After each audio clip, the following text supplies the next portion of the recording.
উদ্যোগ ভালো, বাস্তবায়নটা হবে কঠিন। বৈশ্বিক যে বাস্তবতা এবং তার ফলে আমাদের উপরে যে যে প্রভাবটা পড়েছে বিশেষ করে উন্নয়নশীল দেশগুলোর উপরে সেগুলো মাথায় রেখে বাজেটটা প্রণয়ন করা হয়েছে। আপনারা জানেন 2021, 22, 23 এই 3 বছরে আপনারা যদি দেখেন শুধু জ্বালানি কিনতে আমাদের সরকারের $14.5 বিলিয়ন এক্সট্রা খরচ হয়েছে। যেটা আমার সবসময় খরচ হতো আমাদের, তা তো হয়েছে তার উপর দিয়ে $14.5 বিলিয়ন এক্সট্রা, যার ফলে রিজার্ভের উপরে চাপ পড়েছে, যার ফলে ডলারের এগেনস্টে টাকা ডিভ্যালু করেছে, এই ধরনের সমস্যাগুলো তৈরি হয়েছে। তো এখন এগুলোকে মোকাবেলা করার জন্যই বাজেটটা প্রণয়ন করা হয়েছে। এখন আপনারা জানেন যে ক্রলিং প্যাক যে পদ্ধতিটা এটা অ্যাপ্লাই করছে বাংলাদেশ ব্যাংক, অর্থাৎ বাজারে টাকার ডলারের যে মূল্য হওয়া উচিত তার কাছাকাছি একটা মূল্য নির্ধারণ করা হচ্ছে, যার ফলে রেমিটেন্সের প্রবাহ বাড়বে এবং রেমিটেন্স প্রবাহ বাড়ার ফলে যেটি হবে আপনার রিজার্ভের উপরে একটা চাপ কমবে। প্লাস উন্নত দেশগুলো বিশেষ করে আমেরিকা, তারাও যে সংকোচনমূলক মুদ্রানীতি নিয়েছিল সেখান থেকে ধীরে ধীরে সরে আসছে। তারাও কিন্তু ডিপোজিটের উপরে যে ইন্টারেস্ট রেট এটা কিন্তু বাড়ানোর ফলে ডলারের যে সাপ্লাই সেটা কিন্তু গ্লোবালি কমে গেছে, তার প্রভাব এখানে পড়েছে।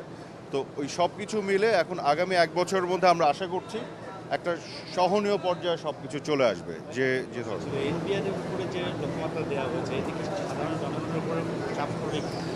লক্ষ্যমাত্রা তো আপনার একটু বেশি করে রাখতেই হয়, কারণ লক্ষ্যমাত্রায় যদি কম রাখেন তাহলে তো অ্যাচিভ করা আরও কমে যায়, যে কারণে এটা একটু অ্যাম্বিশিয়াস হওয়া উচিত। এক আর দুই হচ্ছে যে লক্ষ্যমাত্রা কিন্তু শুধু অ্যামাউন্টে বলা হয়নি কত উঠাতে হবে, নাম্বারেও বলা হচ্ছে কত জনের উপরে উঠাতে হবে।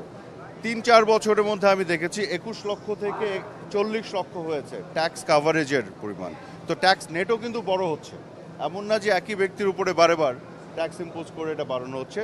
আজকে আমরা যে ক্যাবিনেটের স্পেশাল ক্যাবিনেট মিটিং যেটা হচ্ছে বাজেটের আগে, সেখানে প্রেজেন্টেশনগুলি দেওয়া হয়েছে এনপিআরের পক্ষ থেকে, তারপরে ফাইন্যান্স মিনিস্ট্রি থেকে দিয়েছে।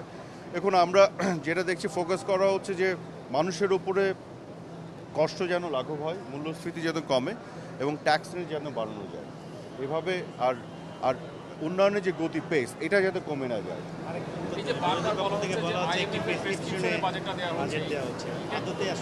কিসের প্রেসক্রিপশন? শুনুন, এগুলো হচ্ছে কিছু গদ বাঁধা কথাবার্তা। কোন জায়গায় কর আরোপ করতে বলেছে, কোথায় বাড়াতে বলেছে। আমরা তো গত 15 বছর ধরে যে ডেভেলপমেন্টটা হয়েছে সেগুলোকে পর্যালোচনা করে আগামী দিনে আর কি করা উচিত সেগুলো বিচার বিশ্লেষণ করেই সিদ্ধান্ত নেওয়া হয়। কে কোথায় প্রেসক্রিপশন দিল তার সাথে কোনো সম্পর্কই নাই। এটা তারা যেহেতু প্রেসক্রিপশনে চলতো এই জন্য ওরা মনে করে সবাই প্রেসক্রিপশনে চলে, ব্যাপারটা হচ্ছে এরকম। Thank you. মুদ্রাস্ফীতি বাড়াবে এমন কোনো নিশ্চয়তা নেই, কমাবে তার জন্য চেষ্টা করা হয়েছে। আমরা আশা করছি যে চেষ্টাগুলো বা উদ্যোগগুলো নেওয়া হয়েছে, বাজেটে বর্ণিত হয়েছে, সেই উদ্যোগগুলো সফল হবে, এটা আমাদের বিশ্বাস। এটা নির্ভর করবে বাজেটটা কতটুকু বাস্তবায়ন করা যায় তার উপরে। একটা বড় ঘাটতি রয়েছে বাজেটে, সেই ঘাটতি মেটাতে আসলে সক্ষম হবে কি? পুরো পৃথিবীর সবগুলো দেশই ঘাটতি নিয়ে চলছে, আমরাও সেই ঘাটতি নিয়ে চলতে হবে। এই ঘাটতি মেটানোর জন্য কয়েকটা উদ্যোগের কথা বলা হয়েছে।